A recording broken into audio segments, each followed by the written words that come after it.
Hey, everybody, Dave Sikorsky. It is Wednesday, October 1st.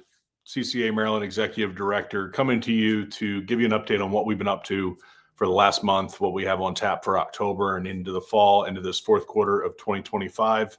Lots going on. And first and foremost, tonight is a deadline for public comment for Red Drum. So let me pop this up real quick. We've shared this in the past.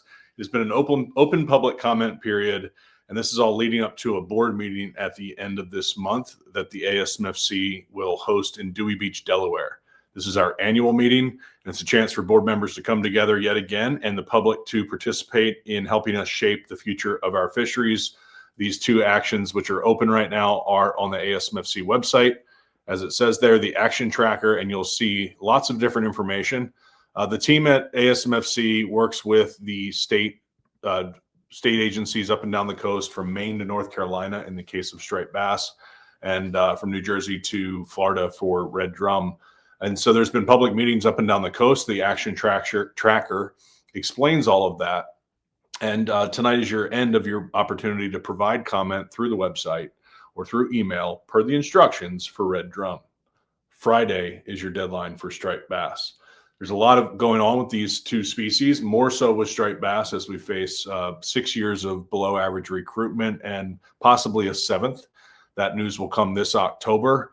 And that's, again, the time when board members will determine what to do on these actions. Again, striped bass, possibly 7 years of poor recruitment means a lack of abundance in the fishery, and that makes it challenging to meet our long-term management goals. We have a more short-term goal, 2029, for rebuilding. And that has been something the board has been discussing and trying to keep a trajectory towards per our fishery management plan. Yet our probability of doing so continues to decline as fishing mortality is restrained, but we're not seeing reproduction. So there's a lot of different forces and dynamics at play with striped bass, which are new. They're not like previous times, previous moratoria, the decline in population in the 70s and 80s. Nothing is like today.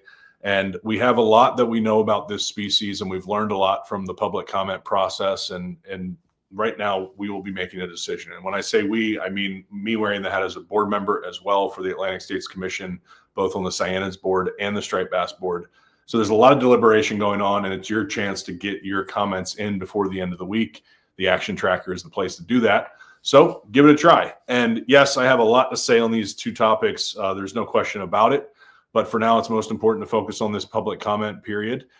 You can check out the ASMFC's YouTube channel. You'll find conversations from past meetings. You'll hear things that I had to say leading up to this. And man, for more than a decade now, we've been at CCA Maryland focused on trying to create positive outcomes based on the realities of the striped bass fishery. And again, it's very difficult to create positive outcomes when you have 6 or 7 years of poor recruitment and plenty of division amongst stakeholders in the conversation up and down the coast. So stand by for more on that. To highlight some really great positives happening out there in our community, I really want to go back to the beginning of September. In actually late August, I was happy to share the great news that our Eastern Shore Reef Ball Building trailer has been funded. We are below budget, so we've spent less than we anticipated, and we're spending right on track with what we've raised. So that's why I say this is nearly a complete job to now hit the ground and continue the tradition of the Living Reef Action Campaign on the Eastern Shore, a third region for this program, which started 10 years ago. So thank you to Jim Talbot from the Gillespie Precast Company, an avid angler who loves to get out there and take care of our water, enjoy our waterways, is always ready to take care of our waterways, and rally the troops around him to help invest in this trailer. So that, the Kent Narrows chapter banquet, there's so many different people that have helped make this a reality. So thank you to everyone who has helped us put an Eastern Shore Reef Ball trailer on the road. This trailer will be wrapped and fully outfitted by the beginning of 2026. You can sponsor an event on the shore, and we've already talked with some known partners in the region, and we want to talk with more partners about how we take our resource and share it with all of you to make the biggest impact. A lot of our reefs that we deploy are on sites that are in Eastern Shore rivers. A lot of this relates right back to the success and health of our fisheries, our waterways, our water quality, which all impacts the positive or negative future that we may face in our Chesapeake Bay estuary. So the Living Reef Action Campaign is expanding into a third region, thanks to all of you who have supported that. And we're already back to work in September across our public school partners, some of our sponsorship partners, and putting reefs in the water. You're going to find out more about a reef we just placed last week, the Doug Myers Memorial Reef at Chesapeake Beach Reef Site, one of the Maryland Artificial Reef Initiative reef sites. That's a lot right there. But a worthy person to honor in highlighting this spot. And it's a tremendous partnership that connects all through our second region that we expanded to with LRAC, the Living Reef Action Campaign.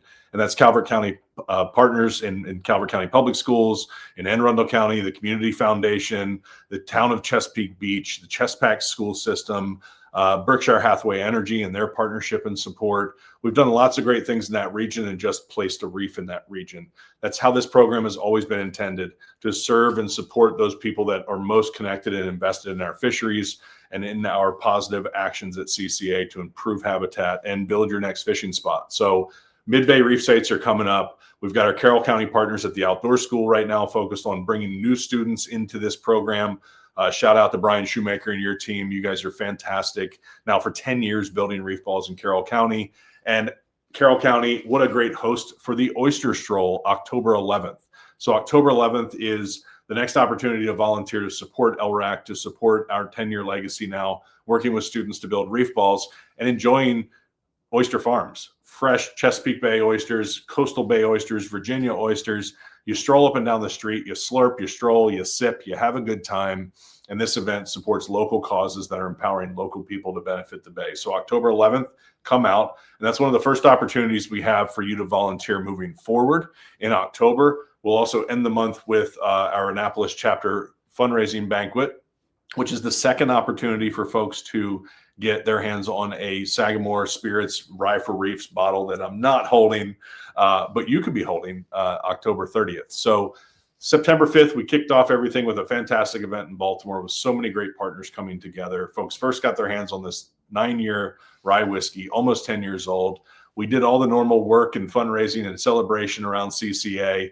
Got to say bye to Dylan Croft, our longtime fellow, who's been with us about the last 18 months, working very hard at CCA. So thank you to Dylan for all of your hard work. We also got to highlight Sam Weaver, a fantastic pillar of the Essex and Eastern Baltimore County community, doing so much work through his business, Weaver Marine, started by his father 80 years ago. So Sam Weaver went home with bottle number 80.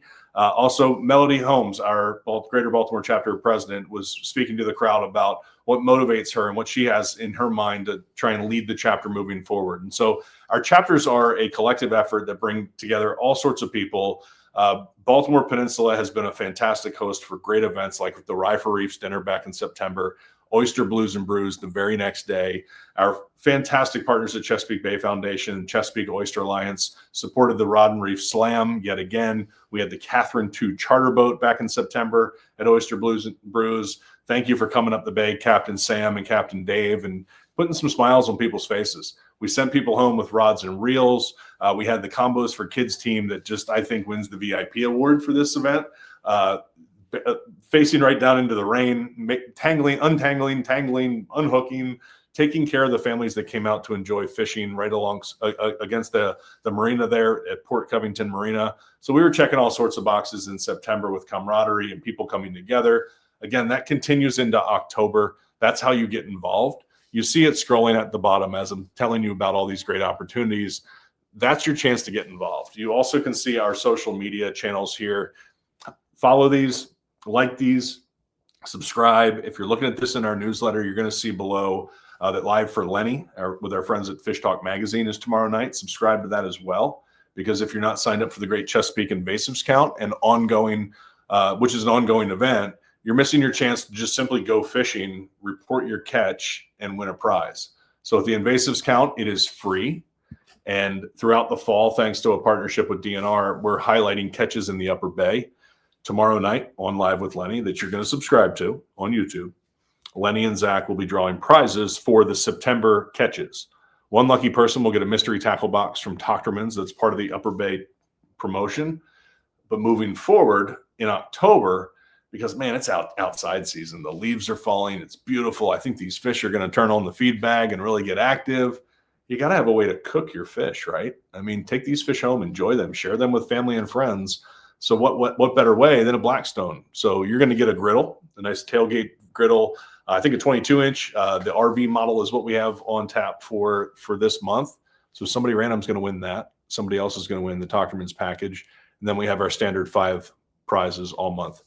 We couldn't do this work, the Great Chesapeake Invasives Count, without our partners at DNR, Fish and Wildlife Service, and the other managers that continue to try and find ways to tackle and utilize this expanding resource of blue catfish, snakeheads, and flathead catfish. And we absolutely couldn't do it without our presenting sponsor, our title sponsor, Yamaha Right Waters, who helped create this event and continue to maintain it into the future so we can answer these important issues that affect the marine business, that affect our access to our waterways, and what sustainability means for our resource into the future. So it's key to capture information, to win prizes, and to get out there and go fishing. So that's my number one message to you. If you're not involved in giving public comment, you don't have the time to get out and volunteer, you can't make it to the Annapolis banquet, go out fishing at the Invasives Count, check out our events online, and take somebody fishing. And last but not least, before it's over here, speaking of the Eastern Shore, we have some exciting stuff happening in the first part of November. So go to your CCA link tree, which should be on your phone. Let's see if I can tap mine, how quickly it pops up. Look at that, 3 seconds. There's my link tree. This is what you're looking for all this stuff I'm talking about. And what you'll find November 1st and 2nd is Madness on the Marshy Hope, the 4th annual catfish tournament, youth and family fishing activity and festival. And part of that this year will be building reef balls, thanks to the support of the Chesapeake Oyster Alliance and the Chesapeake Bay Trust.